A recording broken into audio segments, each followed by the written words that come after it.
Assalamualaikum warahmatullahi wabarakatuh. Kembali lagi bersama saya, Hari Darmawan, dalam channel Sobat Akademi.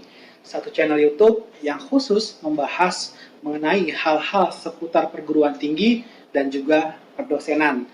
Nah, kawan-kawan, sekarang saya sudah bersama teman saya, teman lama sebenarnya, hanya baru kemudian berjumpa lagi setelah kurang lebih bertahun-tahun ya. Kita nggak ketemu. Di sini sudah bersama saya Mas Rizky, atau nama panjangnya Mas Rizky Marman. Apa kabar nih Mas Rizky? Baik, Mas Ari. Baik ya, sehat ya? Sehat. Oke, jadi teman-teman, Mas Rizky ini adalah seorang manajer di salah satu kantor pusat badan usaha milik negara atau BUMN. Nah, menariknya, selain berprofesi sebagai manajer di salah satu BUMN, Mas Rizky ini adalah juga salah seorang dosen pengajar yang saat ini mengajar beberapa mata kuliah. Nah, itu yang ingin kita tanyakan, bagaimana sih sebenarnya kenapa Mas Rizky kemudian tertarik untuk mengajar dan gimana cara mengatur waktunya. Nah, sebelum kita masuk ke itu, saya pengen tahu dulu nih, tolong ceritain dong, S1-nya gimana, S2-nya gimana, dan infonya kan lagi S3, silakan. Terima kasih Mas Ari. Aku tuh kuliah di Fakultas Ilmu Pengetahuan Budaya di UI, terus kemudian lanjutin S2 di masih universitas yang sama di FISIP, ambil hubungan internasional. Setelah lulus kuliah, aku bergabung di salah satu BUMN. Nah, setelah jalanin berapa tahun, berapa penempatan aku sudah lalui di kantor cabang, kantor wilayah, di sentra gitu kan, kemudian di kantor pusat, mulai nih ada ketertarikan untuk ingin juga mengamalkan ilmu yang apa kita dapat di waktu perkuliahan. Nah, ketika ada lowongan dosen ya kita coba gitu untuk melamar jadi dosen. Gitu Jadi sih. emang tertarik juga ya untuk ibaratnya berkecimpung di dalam dunia akademis. Tertarik karena kita kan selain waktu dulu kita di kuliah kita diajarkan sama dosen-dosen kita supaya kita bisa mengamalkan ilmu kita lagi setelah kita lulus dari kuliah gitu. Terlepas kita menjadi seorang profesional, seorang praktisi, tapi alangkah baiknya kalau kita juga bisa mengamalkan ilmu yang kita dapatkan di praktisi kita dan di praktik kita di perkuliahan. Oke, nah menarik sekali teman-teman tadi apa yang disampaikan sama Bro Rizky lah saya sebutnya, karena usianya masih muda, udah manajer, pengajar juga, dan lagi S3. S3-nya di mana sekarang? Ya di salah satu perguruan tinggi negeri di Bandung. Ambil jurusannya? Ini agak beda-beda sih Mas, kuliah aku nih. Jadi dulu S1 di Fakultas Ilmu Budaya, ambil sastra, terus kemudian di FISIP, ambil hubungan internasional, terus kemudian S3 nih ke manajemen, ambil manajemen strategik. Nah, aku ngerasa bahwa manajemen strategik sangat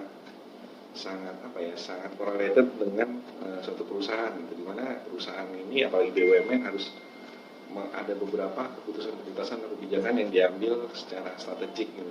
Nah, dibutuhkan seorang yang punya kemampuan strategik untuk bisa mengambil keputusan itu, terutama leader-leader nanti di masa yang depan di BUMN. Nah, itu udah mulai masuk detail tuh. Jadi jangan pusing untuk melihat pembahasan mengenai manajemen strategi, karena pasti kalian akan bisa mempelajarinya secara bertahap, step by step tentunya. Nah, tadi Bro Rizky udah cerita mengenai pekerjaannya, kemudian mengenai kenapa tertarik menjadi dosen, kemudian kenapa harus mengambil S3. Nah, kemudian sekarang kan udah mulai mengajar nih, part-time di akhir pekan kan. Itu kesannya gimana? Ada nggak sih perbedaan antara bekerja sebagai seorang profesional di BUMN dengan sebagai seorang dosen yang tentunya sangat bertolak belakang ya? Pasti banyak sekali perbedaannya, Mas Ari. Kalau di dunia profesional kita dituntut untuk mengerjakan sesuatu secara secara sempurna ya, secara perfect gitu kan. Dan ada juga hubungannya dengan dosen. Selama saya menjadi banker gitu kan, kita juga memberikan advice ke nasabah kita gitu kan, atau debitur kita. Nah, selama menjadi dosen pun juga sama, kita memberikan masukan-masukan atau kuliah ke murid-murid kita gitu kan. Nah, mungkin apa yang saya ceritakan ke dosen saya, ke mahasiswa saya agak berbeda dibanding dosen yang memang bukan dosen part time ya. Memiliki latar belakang dosen penuh lah ya. Dosen penuh. Full time. Kalau praktisi bisa cerita tentang aplikatif gitu, tentang sehari-hari bagaimana praktisi itu bekerja ya, lebih ke arah yang benar-benar real gitu. Iya, lebih aplikatif sebenarnya ya. Dan memang itu keuntungan tersendiri bagi sebuah perguruan tinggi ketika mereka memiliki dosen-dosen atau para pengajar yang satu sisi dia merupakan akademisi, tapi juga di sisi lain dia merupakan praktisi. Ini menarik sekali teman-teman. Nah ini kan kita di masa pandemi nih Mas Rizky. Kemudian Mas Rizky juga sudah mengajar. Nah ini pertanyaan terakhir dari saya. Gimana? Ini tentu nih nanti teman-teman sobat akademi yang menyaksikan pasti kan ingin juga. Dia ingin menjadi dosen, ingin menjadi seorang banker atau menjadi profesional lainnya.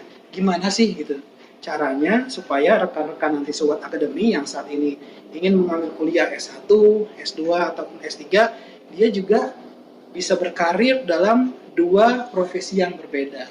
Itu gimana caranya? Tentunya pasti kita harus punya manajemen waktu yang baik ya.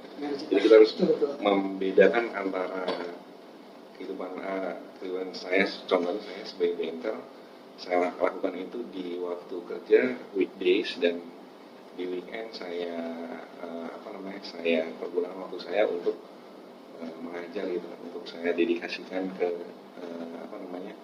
sharing ke teman-teman mahasiswa. Luar biasa sekali.